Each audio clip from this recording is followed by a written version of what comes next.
الحمدللہ رب العالمین والصلاة والسلام علی سید المرسلین وعلی آلہ واصحابہ اجمعین، اما بعد۔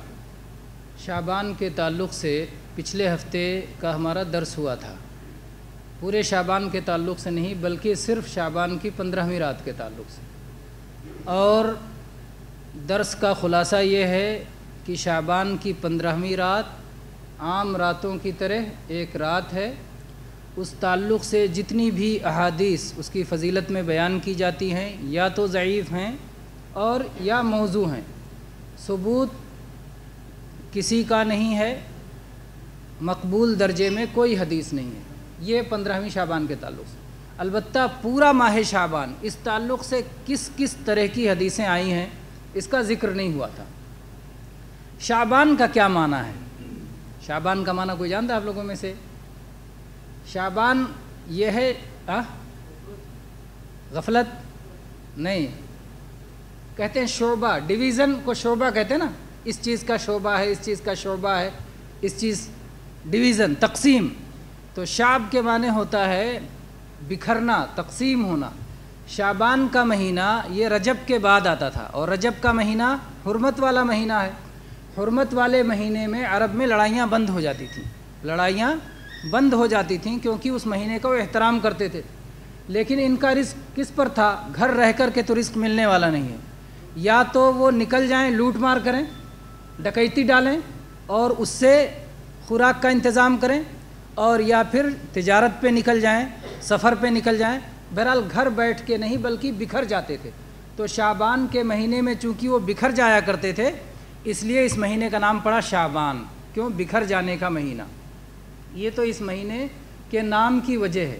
اس مہینے کا ذکر احادیث صحیحہ میں جب ہم ڈھونڈتے ہیں تو کہاں کہاں ملتا ہے؟ میں نے اس میں کتب تسعہ میں سرچ کیا تو بہت ساری جگہ اس مہینے کا ذکر آتا ہے۔ ایک تو اس مہینے کا ذکر اس اعتبار سے آتا ہے کہ رمضان کا چاند کس مہینے میں دیکھنا ہوگا؟ شعبان میں۔ تو ان حدیثوں میں شعبان کا ذکر آتا ہے کہ شعبان کی 29ویں تاریخ کو رمضان کا چاند دیکھا جائے، اور اگر 29ویں تاریخ کو چاند نظر نہ آئے تو شعبان کو 30 مکمل کریں گے۔ عربی کا مہینہ یا تو 29 کا ہوتا ہے یا 30 کا ہوتا ہے، اور اس کے بعد اگلا مہینہ شروع ہو جائے گا۔ تو یہ صحیح بخاری میں اور حدیث کی اور بھی کتابوں میں اس معنی کی حدیث موجود ہے کہ چاند دیکھ کر کے ہی صوم رکھا جائے اور چاند دیکھ کر کے افطاری کیا جائے۔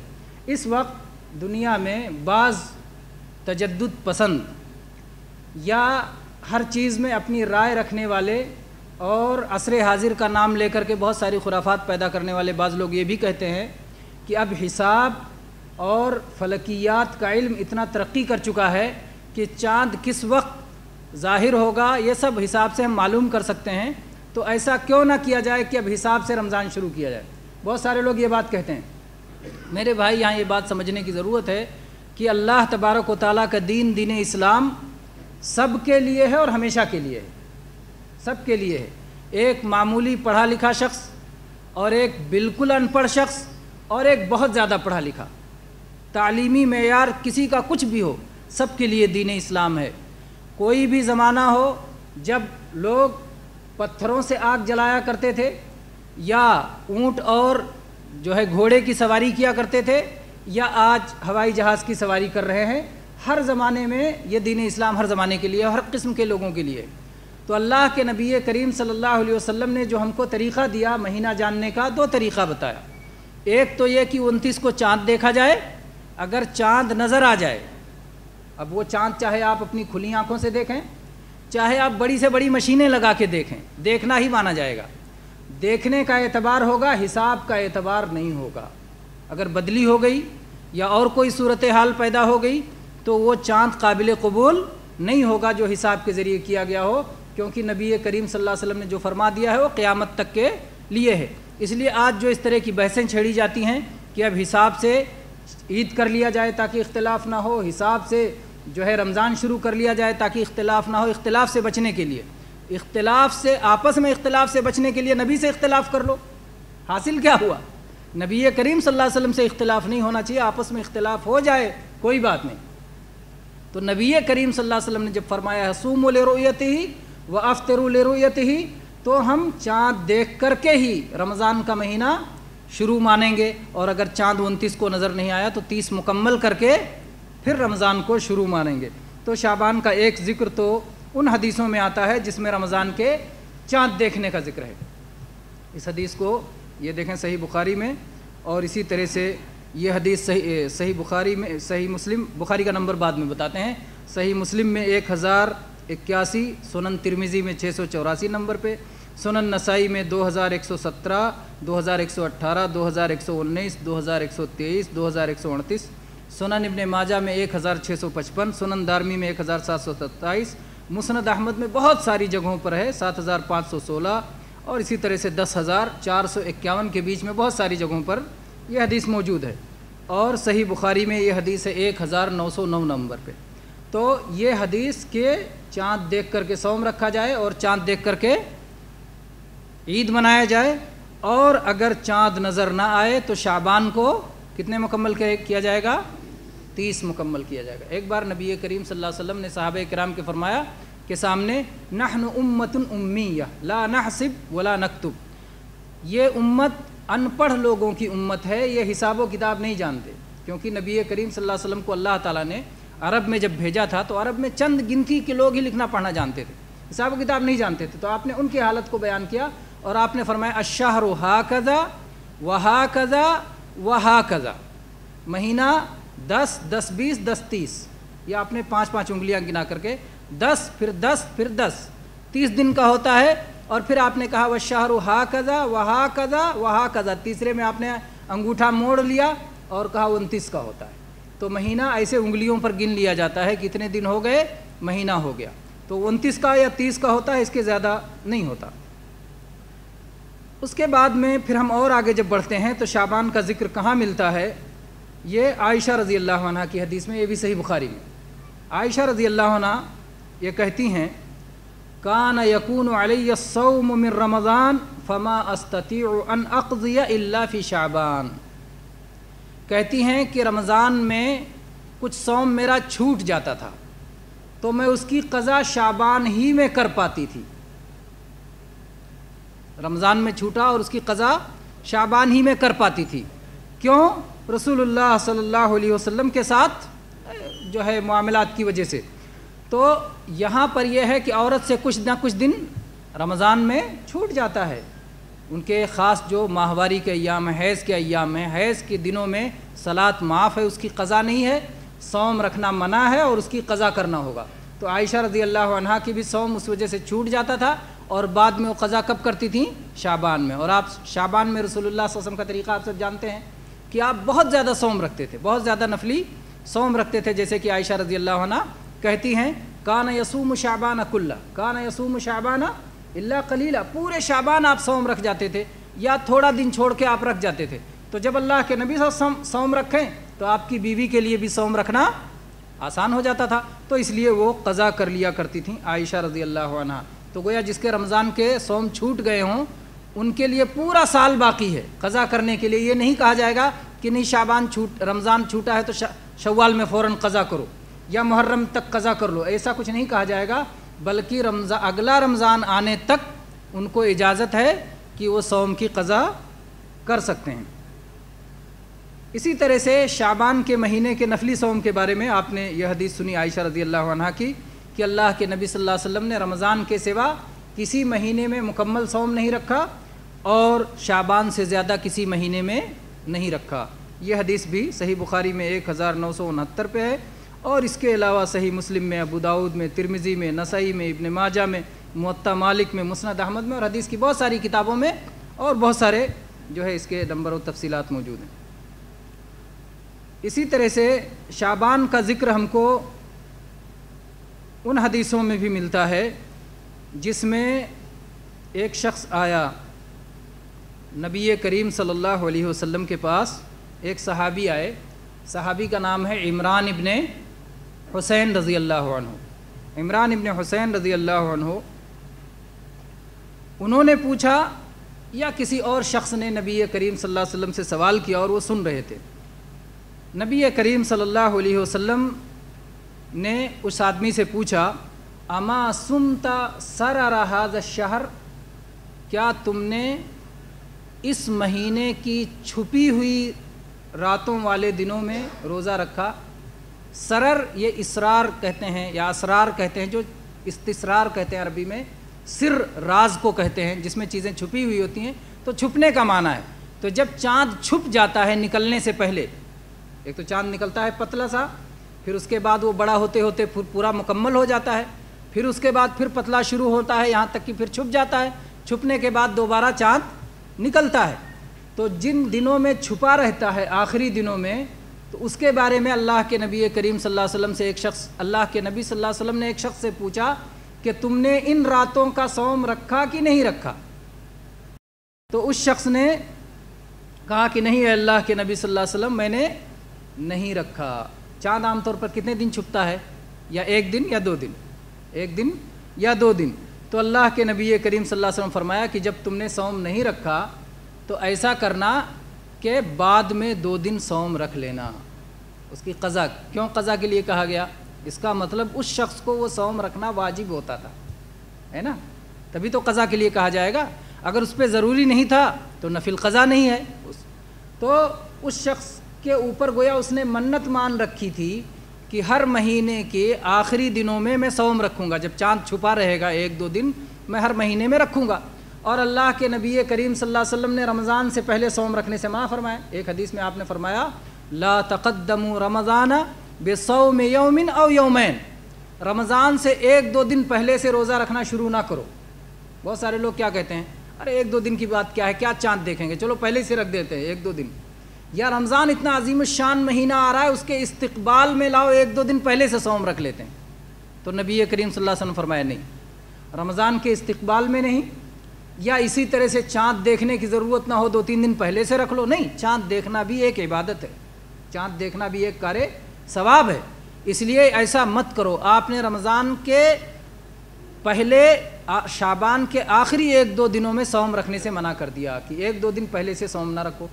اس آدمی نے جب یہ سنا تو یہ سمجھا کہ شاید میرے لیے بھی منع ہو گیا، حالانکہ اس کے یہاں منت تھی اور نظر اس نے مان رکھی تھی کہ ہر مہینے کے آخر میں 2 دن رکھوں گا.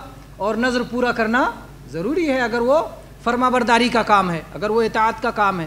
تو اس نے اس ممانعت کی وجہ سے نہیں رکھا. جب نبی کریم صلی اللہ علیہ وسلم سے ملاقات ہوئی تو آپ نے پوچھا تم نے وہ رکھا کہ نہیں نظر والا صوم؟ اس نے کہا کہ نہیں رکھا. تو اللہ کے نبی نے کہا نہیں، اس کی قضا کرنا ہوگا، کیونکہ تمہاری منت تھی اس لیے اس کی قضا کرنا ہوگا. تو اس سے معلوم ہوتا ہے کہ اگر کسی کی منت ہو یا کسی کی عادت ہو، بعض لوگ جیسے نبی کریم صلی اللہ علیہ وسلم فرمایا ہے کہ اللہ تعالیٰ 1 کا 10 دیتا ہے. اگر کسی مہینے میں آپ 3 دن صوم رکھیں گے تو اللہ تبارک و تعالیٰ کتنے دن عطا فرمائے گا؟ 30 پورے مہینے کا. گویا اگر کوئی شخص ہر مہینے میں 3 دن صوم رکھے تو اس کا سال مکمل ہوگا، اور گویا وہ پورے سال حالت صوم میں تھا، پورے حالت صوم میں تھا.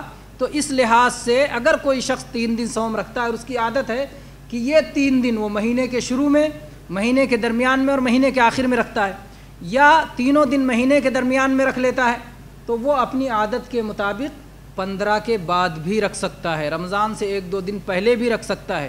جیسے کہ ایک اور حدیث انشاءاللہ بھی آگے آئے گی کہ آپ نے فرمایا ہے اذا انتصف شعبان فلا تصوموا، جزاک اللہ خیر، اذا انتصف شعبان فلا تصوموا. آگے حدیث آئے گی کہ جب شعبان آدھا گزر جائے تو اس کے بعد صوم رکھنا بند کر دو.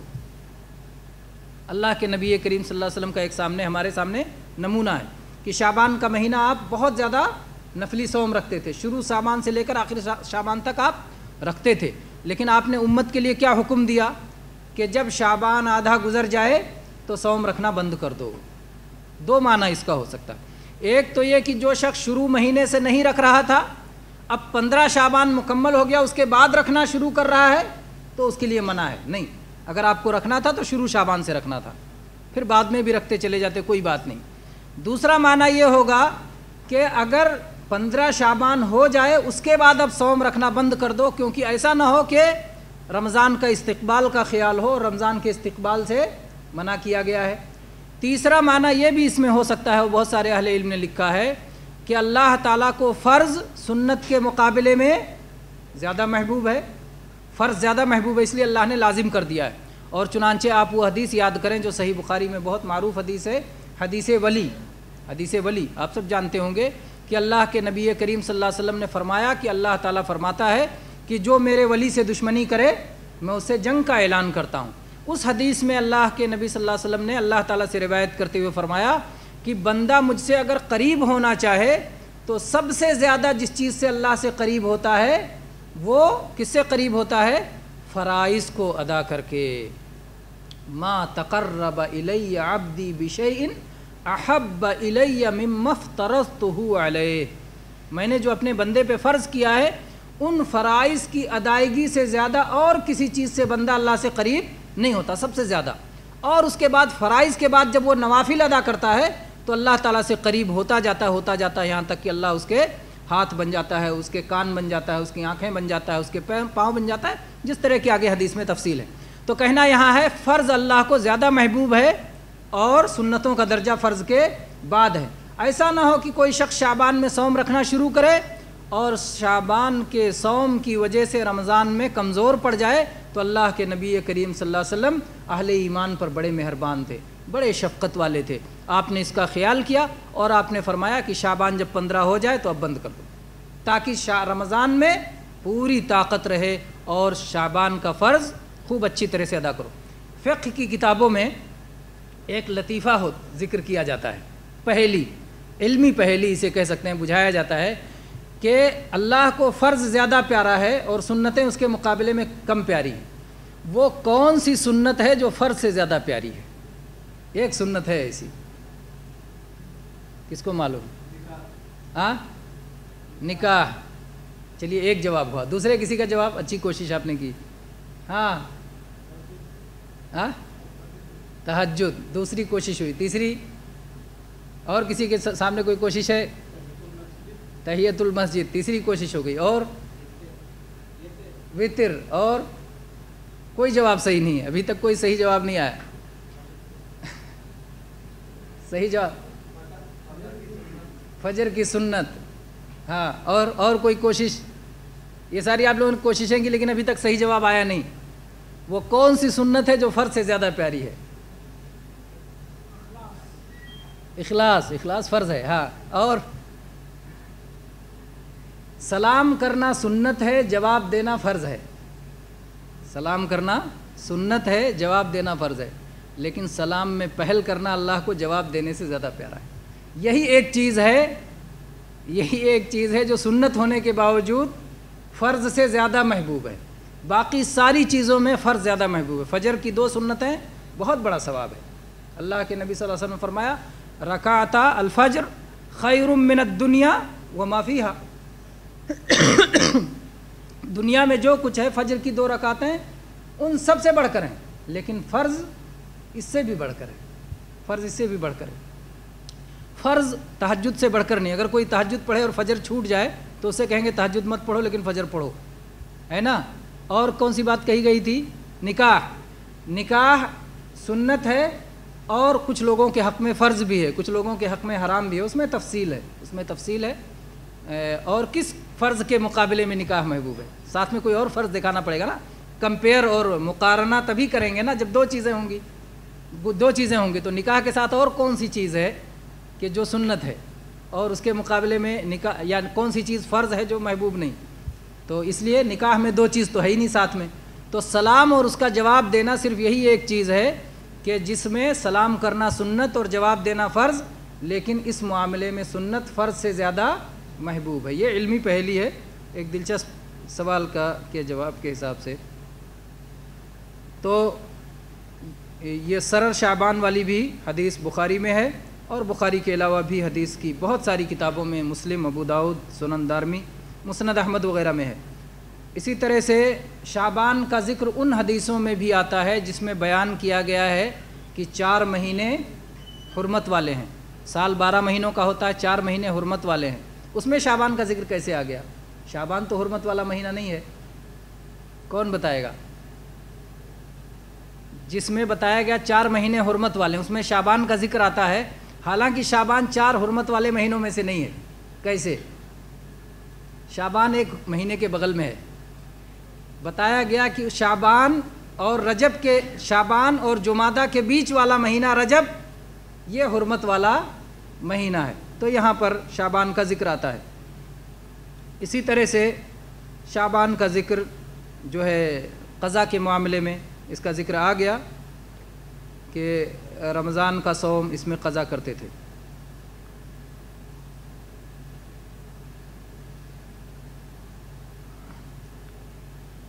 اسی طرح سے اور بھی اذکار ہے، لیکن آج کے درس کے طور پر اتنا کافی ہے شعبان کا ذکر۔ شعبان کے مسائل میں گویا جو چیزیں ثابت ہیں اس میں ایک یہ ہوا کہ نبی صلی اللہ علیہ وسلم اس میں بہت زیادہ نفلی صوم رکھتے تھے، ایک چیز۔ دوسری چیز یہ کہ عائشہ رضی اللہ عنہا چھوٹی ہوئی صوم کی قضا اسی میں کرتی تھیں۔ تیسری چیز یہ کہ اگر کسی شخص کو، تیسری چیز یہ کہ 15 شعبان کے بعد نفلی صوم رکھنا بند کر دینا چاہیے۔ چوتھی چیز یہ کہ اگر کسی کو عادت ہے اور یا کسی نے شروع سے رکھا ہے تو آگے جاری رکھ سکتا ہے یا عادت کے مطابق رکھ سکتا ہے۔ پانچویں چیز، اگر کسی کی عادت ہے تو وہ رمضان کے آخری دنوں میں بھی، شعبان کے آخری دنوں میں بھی رکھ سکتا ہے، جبکہ عادت کے بغیر رمضان کے استقبال کے لیے 1-2 دن پہلے صوم رکھنا منع کیا گیا ہے۔ اسی طرح سے شعبان کے مہینے میں رمضان کا چاند دیکھنا ہمارے لیے کار ثواب اور عبادت کا کام ہے۔ تو اتنی چیزیں ہیں جو شعبان سے متعلق صحیح باتیں ثابت ہیں۔